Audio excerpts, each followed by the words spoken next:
एक बूढ़े बाप ने अपने बच्चे से पूछा कि बेटा ये दीवार पे क्या बैठा हुआ है? तो बेटे ने कहा कौवा। क्या कहा? कौवा। दोबारा उसने पूछा बेटा ये क्या है? बेटे ने क्या कहा? कौवा। तो वो बाप ने दोबारा पूछा, तीसरी दफा पूछा ये क्या है? तो बेटे ने कहा क्या, एक एक सवाल की पख लगा के रखी, कुछ और काम कर लो, अब्बा बार बार एक ही सवाल रिपीट कर रहे हो।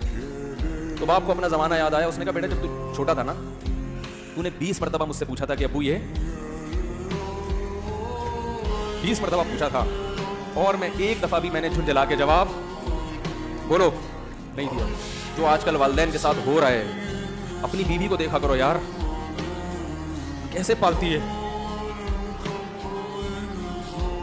कैसे पालती है बच्चों को आपके, देखा करो कैसे सुबह सुबह उनके कपड़े इस्त्री कर रही होगी, कैसे मोहब्बत से नाश्ता बना रही होगी, कैसे मोहब्बत से वैन में बिठा रही होगी।